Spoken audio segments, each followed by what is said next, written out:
आगे बढ़ रहे हैं, अगली बड़ी खबर। सीबीआई डायरेक्टर की नियुक्ति में सीजेआई पर सवाल। उपराष्ट्रपति जगदीप धनखड़ ने सवाल उठाए। सीबीआई डायरेक्टर के चयन में सीजेआई क्यों?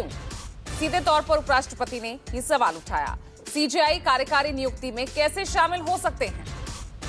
वक्त आ गया है इस नियम को बदलने का। तो सीबीआई डायरेक्टर की नियुक्ति में आखिर सीजेआई क्यों, कैसे वो शामिल हो सकते हैं, इसी को लेकर सवाल उठाते नजर आए और साथ ही कहा कि अब वक्त आ गया है इस नियम को बदला जाए।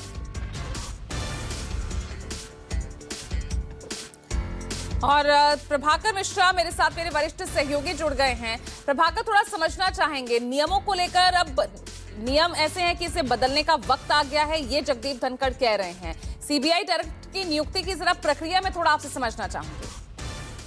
देखिए, जुडिशियल एकेडमी के स्टूडेंट्स के सामने जगदीप धनखड़ जी बोल रहे थे और जो उन्होंने बातें कही हैं, बात भले ही उन्होंने सीबीआई डायरेक्टर की नियुक्ति की है, लेकिन इसका बैकग्राउंड समझने की जरूरत है कि हाल के समय में इस बात को लेकर के बहुत तेज बहस चली कि इलेक्शन कमिश्नर की नियुक्ति में भी सीजेआई की भूमिका होनी चाहिए, क्योंकि सुप्रीम कोर्ट ने एक व्यवस्था दी थी, आपको याद होगा, जिसमें सुप्रीम कोर्ट ने कहा था कि प्रधानमंत्री होंगे, गृह मंत्री होंगे और उसके साथ साथ सीजेआई भी होंगे।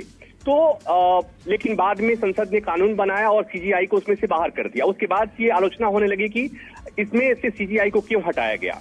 तो उनके इस स्टेटमेंट में इस बात को भी समझने की जरूरत है कि सीबीआई के बहाने उपराष्ट्रपति इस बात को भी कह रहे हैं कि सीबीआई क्यों, इलेक्शन कमिश्नर ही क्यों, सीबीआई के मामले में भी क्यों जरूरत पड़नी चाहिए सीजेआई की नियुक्ति की। इसका क्या रेशनल है, इसका क्या तर्क है? तो एक इस बात में कहीं न कहीं जो देश में व्यापक बहस होती है। अब सीबीआई की नियुक्ति कैसे होती है? सीबीआई की नियुक्ति आपने देखा है कि सीबीआई की नियुक्ति में प्रधानमंत्री होते हैं, गृह मंत्री होते हैं, उसके बाद से सीजेआई की सहमति होती है, लीडर ऑफ अपोजिशन होता है जो ऑलवेज सामान्यतया लीडर ऑफ अपोजिशन डिसेंट देता है, असहमति जाहिर करता है। हाल के दिनों की परंपरा यही आप देखने को मिलती है, क्योंकि नामों पे सहमति नहीं बन पाती है। तो इसको जो सरकार की आलोचना हो रही थी मुख्य चुनाव आयुक्तों की नियुक्ति इससे जुड़े कानून को बनाने को लेकर के, कहीं न कहीं उसका जवाब उपराष्ट्रपति ने दिया है। एक बात और उन्होंने कही है कि न्यायपालिका को जजमेंट्स के जरिए बोलना चाहिए, न कि बयानों के जरिए बोलना चाहिए। और उसको भी समझने की जरूरत है, वो ये कि न्यायपालिका से फैसले भले ऐसे नहीं आते हों, लेकिन कई बार सुनवाई के दौरान जजेज सरकार की आलोचना करते हैं, सरकारों की आलोचना करते हैं, उनकी नीतियों की आलोचना करते हैं और उसके चलते सरकारों की फजीयत होती है, सरकार की फजीयत होती है, चाहे वो कोई भी सरकार हो।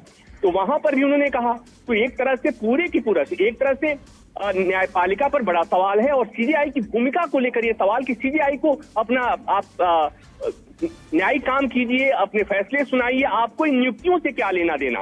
तो ये भले ही वो छात्रों को संबोधित कर रहे थे, उसके जरिए वो पूरे देश को संबोधित कर रहे थे और मैसेज देने की कोशिश कर रहे थे।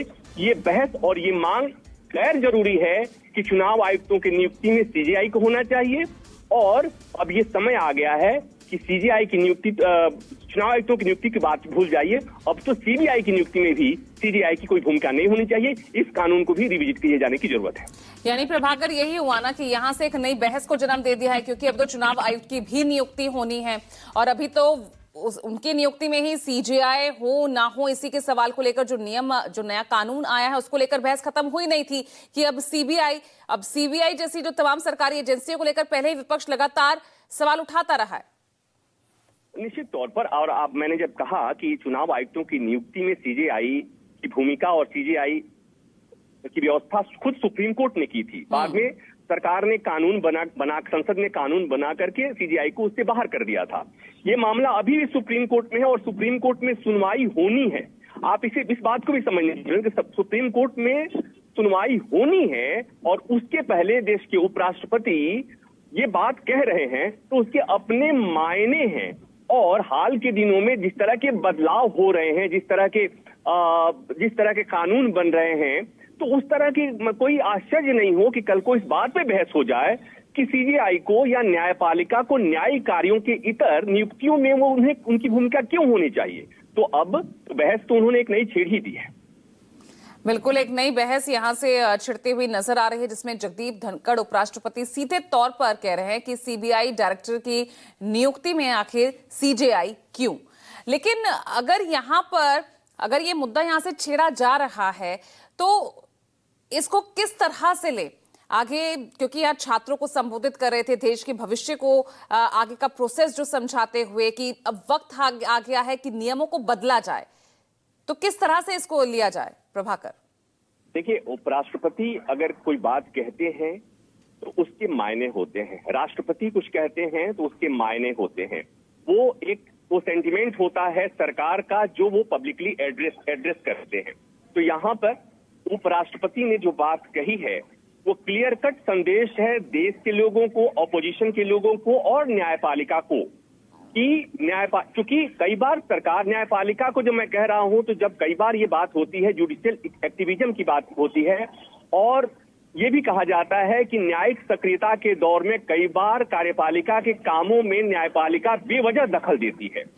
और यहाँ पर उपराष्ट्रपति के कहने का जो आशय है कि जो नियुक्तियों का काम है, चाहे वो चुनाव आयुक्तों की नियुक्ति का मसला हो या सीबीसी के अपॉइंटमेंट का मसला हो या सीबीआई के डायरेक्टर की नियुक्ति का मसला हो, ये मसला एक्चुअली का मसला है और इससे न्यायपालिका का कोई बिल्कुल एक बहुत बड़ा संदेश, बहुत बड़ा मैसेज यहाँ देने की कोशिश, और क्या कुछ कहा एक बार वो भी सुन लेते हैं उपराष्ट्रपति जगदीप धनखड़ ने।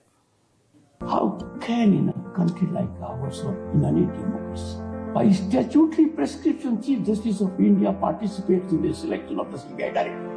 Can there be any legal rationale for it?